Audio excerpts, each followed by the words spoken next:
Hi there, so Heidi and Stuart again from the LBG lab, and this week we're just going to have a little chat about heel raises and prescribing that or putting that into your prescription. So initially we thought, well, there's not really much to talk about, and then actually we discovered there's lots. Well, certainly things that are worth considering.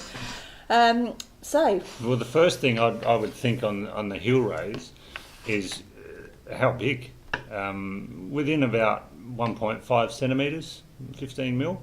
You can generally fit them in most shoes, but anything above that you really need to consider what the foot's doing in the shoe and whether it'll change the mechanics of it actually holding in.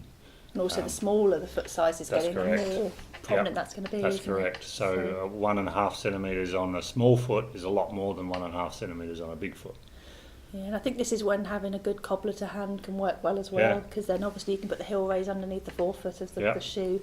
And that really brought us on to discussing how long we extend our heel raise as well, because if you only stick it on the rear foot and you've got, 20 millimetre, that's right. That's going to put quite a lot of stress through the midfoot of your foot as well. So do you then want to be tapering it down so it goes further into the midfoot and the forefoot? And I mean, that's up to you, and it depends on your patient and your assessment, but I mean, it's all stuff that we can do, isn't it? Yeah. So. And measures, please. Know about here or across there, or if you can do a distance, that's fantastic.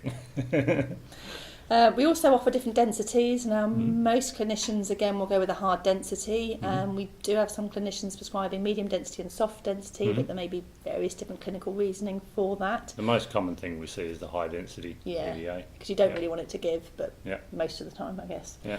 And also we can do it, it doesn't have to be stuck to the rear foot post, it can be removable. So maybe if you're seeing something like an Achilles tendinopathy and you want it for a few weeks and then to remove it, and then we can do that as well, can't we? So yeah, I suppose the other it's more of a manufacturing thing. If we talk about the relief angle, as the device gets taller in the heel, this relief angle here, so from the outside of the heel cup down, imagine this is a really long device, it gets smaller and smaller and smaller as it goes. I think you can see that from the back as well, can't you, that angle?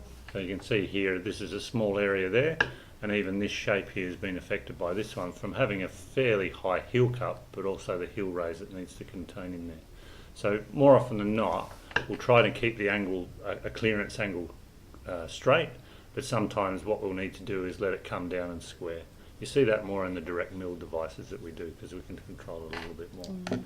I think really our take-home message was anything over 15 millimetres or 1.5 centimetres, start considering how that's going to affect the foot and how that's going to fit in your footwear as well. Yeah, so. Combination of both. Thank you. Cheers.